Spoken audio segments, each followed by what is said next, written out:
Hey, it's your old pal Lucid Stew again. This time we're going to work some more with my City Streets kit and we're going to build a park the wrong way, then fix it. Let's get started. For the grass, I'm using one of my own assets, Materials Cube Grass. This is a cube with 6 different grass faces.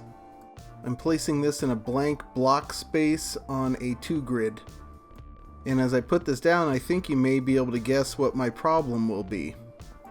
Problem number 1 is that this cube at this scale is way too small for these purposes. As you will see shortly, it's going to take about 400 of these cubes to fill in this space. That's about 4% gameplay thermo, which isn't a big deal, but in the sample scene, I have copied this park 3 times, so I'm flushing at least 11% gameplay thermo. 1100 of something else has a tremendous ability to fill out a scene. 1100 of these looks the same from the road course as 3, so it's a complete waste in this capacity. In addition to sheer numbers, there is a lot of overlap and this affects performance, which we will see when we start working on cleaning this mess up.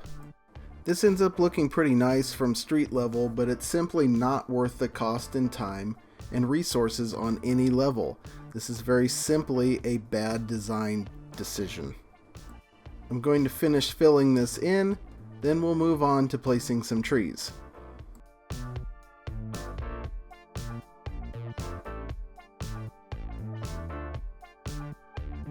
I'm going to use some trees from my Lucid Trees collection. This is design mistake number 2. I'm probably using at least 1 too many tree types and I'm burning 3 or 4% of graphics thermal because of it.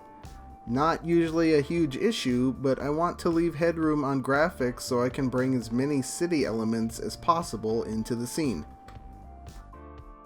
Overall, I'm using 5 different trees in this area, which is costing me roughly 15% graphics, so it's complete overkill. We'll correct that shortly. I could see using 5 or 6 trees in an entire scene if this were a forest, but this scene is supposed to be mainly about racing in cities.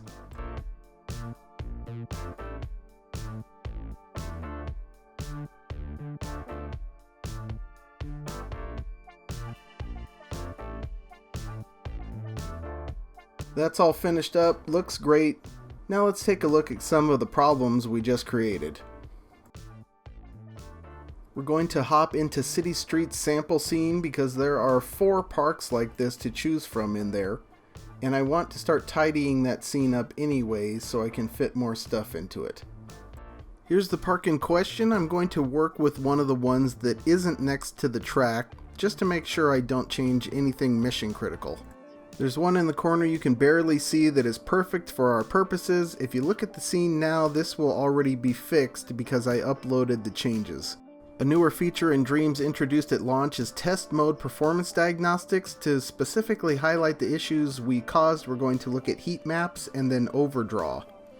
I don't know about the specifics of overdraw, but it appears to be overlap on sculpts and also when the engine is dealing with a lot of fleck transparency. From a performance standpoint, the basic gist is that the engine is going to have a harder time rendering these areas when they're on screen. Of bigger concern to us, in this context, is the needless waste of resources. You can see all of the parks in the scene are like that except for one I already fixed, so my gains here are going to be tripled, and that is not insignificant. So just by doing something like making a park inefficiently, you can screw up your scene. I'm going to delete all of the trees so it's easier to work with the grass cubes underneath. While I'm at it, I'm going to remove one of the tree types from the scene completely and claw back that graphics thermo. This tree I'm deleting here, not the flowering one, is the one I'm going to remove from the scene, and I've decided to do that because there are only about a dozen of these in the scene anyway, and I have plenty of other tree types in the scene for variety. This one won't be missed. When I remove the last one, we see that I gain a little more than 3% graphics thermo, and given that most themed objects in this set are 1 to 2% thermal, that's an important amount. That's 2 more unique city object types I can put in the scene. Let's get back to what's left of the park and get rid of some grass cubes. To benchmark things a little, keep in mind we're starting the process with 60% gameplay thermo consumed. I'm not doing anything special here, just selecting and deleting as quickly as possible.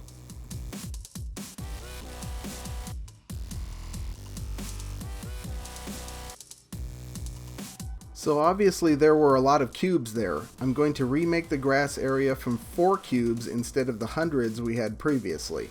I'm going to pick some of the bumpier sides just to give it a little more personality in the background.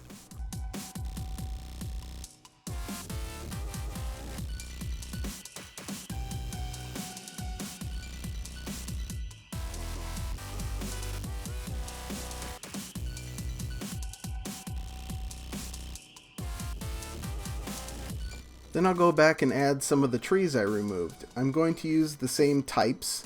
To avoid overdraw as much as possible, I'm going to take care to make sure they don't overlap. Other than that, I'm not going to do anything special.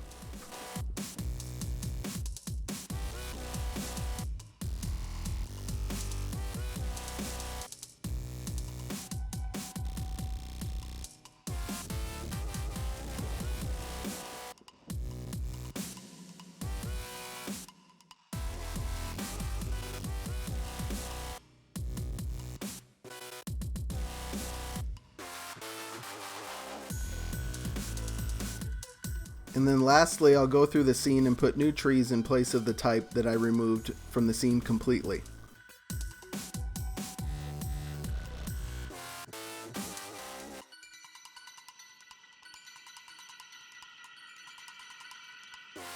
And we're done. Let's take a look at the results. 56% gameplay thermal, so we saved 4%. Once all the parks are fixed, that's a gain of 1,200 more objects of visual significance that can be placed in the scene. That's a huge gain. So let's take another look at our test mode overdraw heat maps. Not perfect, but looking a lot better. You can see that the basic nature of the tree canopies is a minor issue, but overall, most of that problem is gone. This becomes even more apparent when you compare it to the parks in the scene that haven't been fixed. I often hear people complain that the thermal budgets are too low. The thermal budgets are just fine for most purposes. It's stuff like this that is draining massive amounts of resources when it's totally unnecessary. So the park is fixed. Up next, I'm going to show you how it's super easy to create a track layout using street pieces and the K-rail sculpts. That's all for this time. Until next time, I'll see you in the Dreamiverse.